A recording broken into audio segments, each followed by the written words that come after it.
G'day everyone, my name's Daniel Patterson. I'm a forensic toxicologist here in Australia, and today we're going to be looking at a film I have not actually seen before. I've just watched a few clips preparing this video, based on a conversation I had recently with a lawyer who told me about this film, and wanted to know if something similar happened in Australia, would this be the correct procedure? Would this be the realistic outcomes based on the legal scenes and testing scenes? Now, I've been in drug and alcohol testing for over 9 years now, and I completed my postgraduate training at a medical college in 2019 in toxicology and toxinology.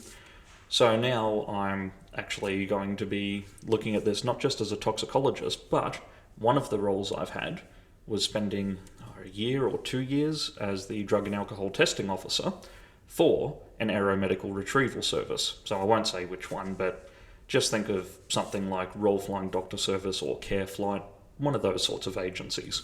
I used to do all their drug testing, so I'm actually quite familiar with aviation drug testing and all the rules around that in Australia, which are quite similar to the FAA rules, the Federal Aviation Administration rules, in the United States.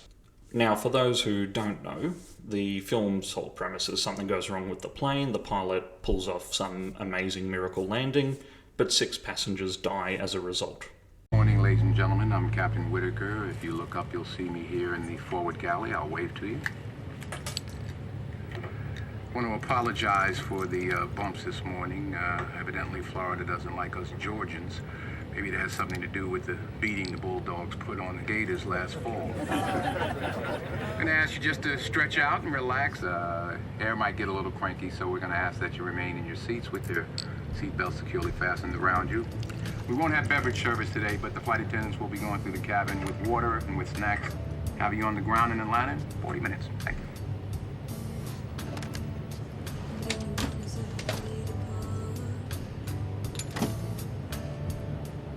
So has he actually broken the law? Well, in the United States, it's a definite yes, and in Australia, it's a maybe, but almost certainly yes as well. In the United States, this would be in the Code of Federal Regulations, section 91.17, subsection 1A. Very roughly, that would be a person cannot attempt to be or actually be in charge of an aircraft if they have consumed alcohol in the past 8 hours. Now, sculling a screwdriver as you're about to go in and take carriage of an aircraft or take over flying the aircraft, yes, that's definitely within 8 hours, so definitely an offence. In Australia, we don't have the 8-hour rule written into law, but what we have is limits, and then CASA, our regulator, require that a drug and alcohol management plan, a DAMP, is actually put in place, and they have to approve it. I would not see CASA approving a drug and alcohol management plan that did not follow some sort of similar guideline. Now, an initial report shows that you had alcohol in your system at a level of 0.24. Now, in the good old US of A, one of the most lenient drunk driving countries in the world, you go to jail for driving with anything above 0.08. And by driving, I mean a car. Thank you. So that was, didn't mean anything. A couple of beers the night before the flight. That made the tail of the plane explode. A couple of beers? Yeah, a couple of beers. Yeah, very clearly we're not talking a couple of drinks the night before. I could never be a lawyer and keep a straight face with this nonsense. No. We saw that he was drinking 3 drinks while he's operating the aircraft. We don't know what he was drinking the night before. That would almost certainly play a role here, but at the end of the day, hours and hours after he's consumed that, he's gone to sleep and passed out in the plane, there's been an incident, he's had to regain control of the plane, fly inverted, do all this stuff, then they've crashed, and then he's been transported to hospital with everyone else, and they've taken blood at the hospital, obviously, which we'll get into later. But yeah, so all these hours later, and he's at 0.24, he would have been much, much higher at the time he was operating the aircraft. You know, I need a lawyer, Charlie. You as your lawyer. I need a bigger lawyer. I need a lawyer that understands that someone put me in a broken plane. Without me up there would have been 102 funerals, not 6. Well, we're not talking about funerals right now, Captain. Well, then what are we talking about? We're talking about prison time. What? Lawsuits.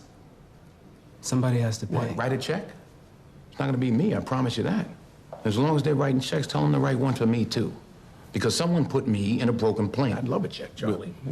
This toxicology report states that you were drunk and high on cocaine.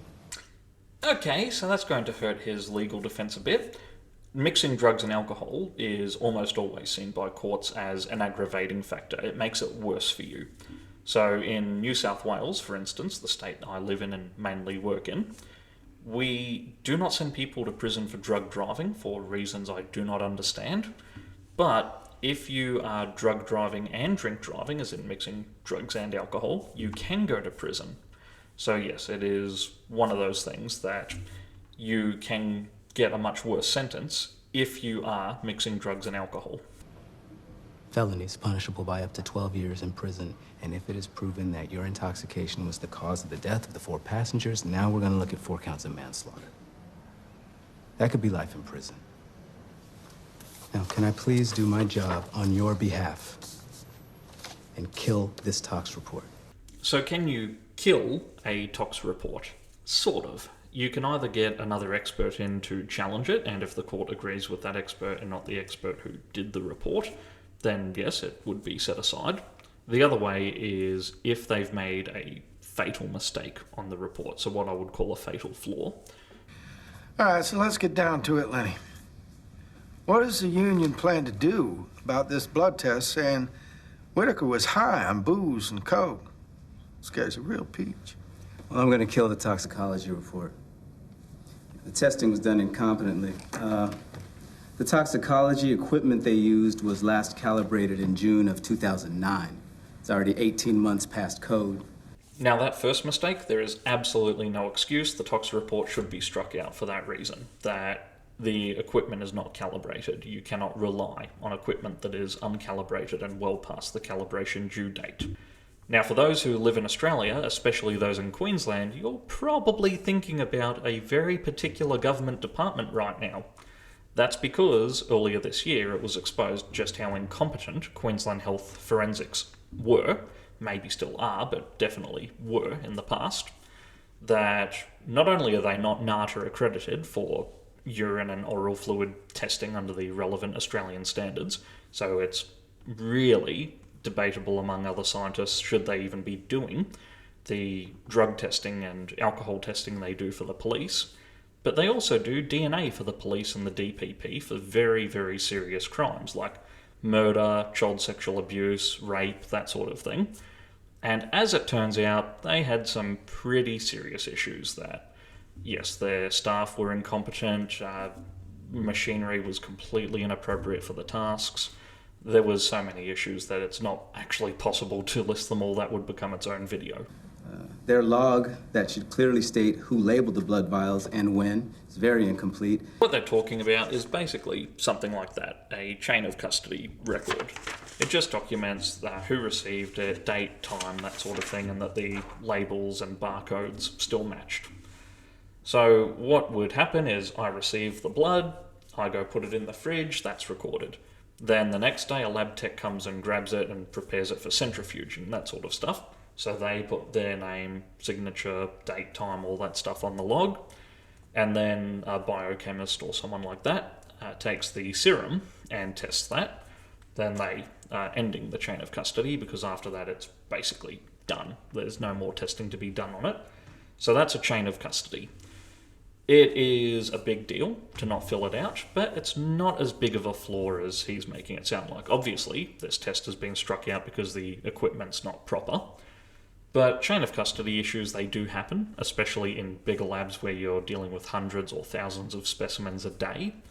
What would usually be done is a statutory declaration, or if it's for court, an affidavit, that you did do this. You did put it in the fridge at this time and this place, this date, and that would be how you supplement that record. The stat dec would then get attached to the actual chain of custody. And almost always that's going to be acceptable. It's not acceptable to forget it, but it does happen. And they used a preservative in the blood that has been known to cause fermentation, and in some cases register higher in an alcohol test. Now, I've done all this, I've only been here a few days, so I wouldn't worry about it too much. I can handle this. Okay, so what he's talking about here is likely expert evidence. He's probably found some sort of report or some sort of scientific study published in a reputable academic journal, and he's going to present that. The problem is, it's almost certainly going to be objected to by the other side, and if you can't produce the author, it will never make it in as evidence. It will never go before the judge or the jury. It's just going to be presented, rejected, and then you don't have that argument anymore. So yes, what he would need to do is get that scientist who wrote that report to come to court and testify. They would probably just be testifying, yes, I did write this report and I stand by my findings, and then prepare for cross-examination from the other side as to those findings. Here's the issue with reports. Let's say you find that mythical report. The author might come from a country that the country you're in considers hostile. They might not be able to travel for legal reasons, and in very high-profile cases, they usually do not want people appearing by audio-visual link. It is just a weird thing that courts do. They sometimes will. You can always make that application for the person to appear on the computer, but it is something that a lot of superior courts, like Supreme Courts of States or federal courts, usually don't like doing, especially when that person is outside the jurisdiction of that court. So it's all well and good to say this is scientific evidence that disproves it, but you need to track down the report author and actually find out, are they willing to come to court? Otherwise, you just don't present that study as evidence. Alright, let's give this a bit of a report card and compare it to the real world. The toxicology, absolutely an F. This is not how the real world works. You do not use uncalibrated equipment, you don't have lab practices that bad unless you are the Queensland government, in which case that's probably you on a good day. So F. There's no way I would accept this in the real world. The lawyering, keep in mind this is a toxicologist's opinion on the law, I'd probably give that a C. He had a really good argument about the non-calibrated lab equipment, and that's where he should have left it. The other two arguments, they're just going to waste the court's time and cause some confusion. In Australia, that would usually be excluded under Section 135 of the Evidence Act. In America, I'm sure there's an equivalent. So, yeah, I don't know about the other two. The chain of custody issue is easily corrected with a stat dec or affidavit, and the other issue just would be so complicated to try and raise. I'd just leave it at it should be excluded under 135 or 138 or whatever the American versions of those sections are. Because the machine was not calibrated, you cannot trust the results. Now, we didn't really cover the investigation part, but it was realistic. After an accident, his blood was drawn while he's unconscious in the hospital. That is realistic. After a car accident, within 3 hours in Australia, your blood will be drawn, and within about 8 hours, if you're a pilot or aircrew, your blood will be drawn. So yes, that is usually the rules for blood testing. I would give that an A, because that is what happened. The moment he got into hospital, they drew blood. Overall, for toxicology accuracy, I'd give this movie probably still an F overall. But as for legal and investigation accuracy, let's say a B. The legal arguments were valid, but two of them are probably a bit too confusing to put into a court, and the investigation part was pretty well accurate as to how you would investigate an aviation incident, at least from the drug and alcohol point of view. But alright, thank you for that. Thanks for watching.